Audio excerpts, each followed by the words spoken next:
So we've talked before about our favorite game genres or gameplay styles, first person, third person, action or what have you, but I don't think we've ever talked about, what our preferred settings are. So, yeah, it was Far Cry 5 being rumored as a Western. I don't think that's going to end up being the case, but it seems like it's just Montana, and it was mistaken for Red Dead. But anyway, Red Dead being the Western, and then we just had Mass Effect being all sci-fi.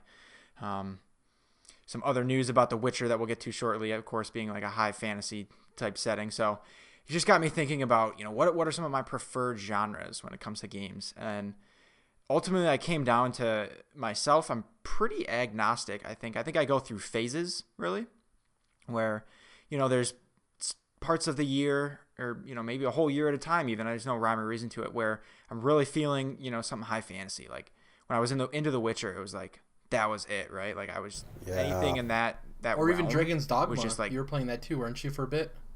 Yeah. So I mean, I guess I could kind of go on like binges of that sort into certain settings, and then I really do love sci-fi too, right? Like I loved Halo, Mass Effect, and so on.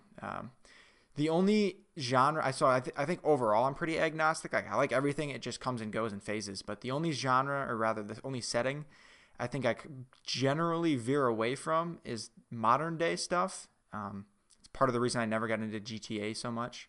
It just didn't click with me as much. I think I liked the more unrealistic settings, frankly. Yeah.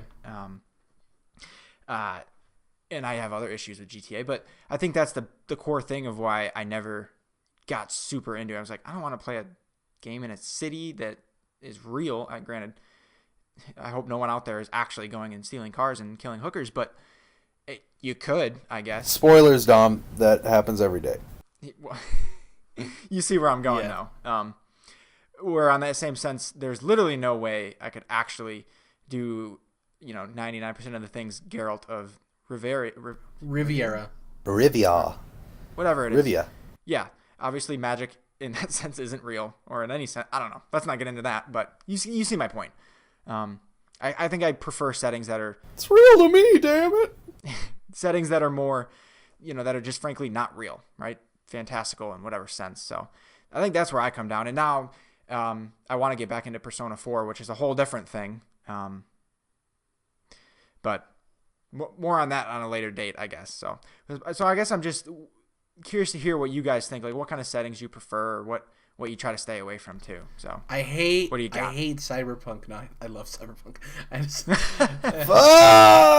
want to go first, Jordan, or you want me to shoot? Well, you've already wounded me, so I'm just gonna lie here and bleed out right now. You go ahead. I'm just kidding. I love Cyberpunk. Cyberpunk's really cool. Yeah. But I'm kind of like you. I'm agnostic. One thing as you were talking, I realized something. I love fantasy, Lord of the Rings. Totally my jam. Love Lord of the Rings. Love high fantasy. I think I just said sci-fi. Love sci-fi. The Star Wars, all that stuff. Don't want to explain what sci-fi is. They're probably my two favorite settings. But as far as you were saying, you don't really like real life as a setting too much, or like modern day.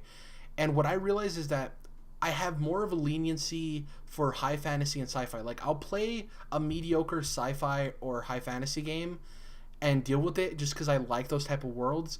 Whereas if I'm playing a modern or current day kind of game, more based in current day, I have a lower threshold for what I'll continue playing. So like Life is Strange is really good. And I don't have a counter example to it, but like if Life is Strange was something it was okay and I didn't really like it, I wouldn't have finished that game. Whereas like from all intents and purposes, Dragon's Dogma, though I haven't played it, seems like a solid game, not necessarily a great game, but a solid game. If I felt that game wasn't great, I would have still managed to slog through the rest of it just because I love high fantasy. So I think it's, for me, I have a lower threshold for finishing a game if it's modern day and it's not up to snuff. Whereas if I'm playing through a sci-fi or a high fantasy world, I think that I'm more okay with not so great games. Also, I think that modern day games have to nail character way harder. They rely on them nailing character because they can't. Yeah. What's world building gonna do? You know what I mean? It's a current day. Yeah. Like they're not gonna do any world building I'm not used to. Whereas fantasy and sci-fi have that advantage of they're putting us in a world that's unworldly, it's unrealistic, so they have the advantage of building a world we're not used to and telling us what this world is. Whereas if it's based in modern day, yeah, there's a little bit of slight differences, but for the most part, you're not going to get much out of world building, so you have to nail your characters. You know, you absolutely have to. So, Totally agree, Jared. you just reminded me, and I don't know how I omitted this. Post-apocalyptic is absolutely far and above my favorite setting. Now that I think about it, I don't know how that skipped my mind. A lot of people are burnt out on that right now. And I love it. We're getting a ton of it, but yeah, I've been on a binge the last couple of years. I think we're on the ending edge of this post-apocalyptic thing, and I think we're moving further into. There's gonna be a lot of sci-fi, a lot of cyberpunk stuff. I was gonna say along those lines, we're moving to more like dystopian kind of thing. Yeah, You could be a little post-apocalyptic edge, but more like just weird, just changed future shit, I guess. right. Exactly. Yeah, Before Jordan goes in, just my closing statement on this, we said this before the show, is for me, I'm open to hearing, like when I see a reveal for a game or a trailer or anything, immediately if I see a setting, it doesn't turn me off. Like I'm not going to see a high fantasy setting and be like, okay, that game's immediately not for me. I give every game a chance, and then based on when more information comes out, I'll make my decision based on gameplay and narrative and all these other things. The setting is never a decider for me, because I think you're limiting your own interests. Like if you're gonna knock a game solely on its setting, you're kind of screwing yourself out, right? Like I don't know. It's a weird thing for me when people are automatic like, oh, that's a high fantasy game, I'm not playing that. You know? Yeah. Oh no, I think you're right. I think you're right that it's less important than the actual game itself.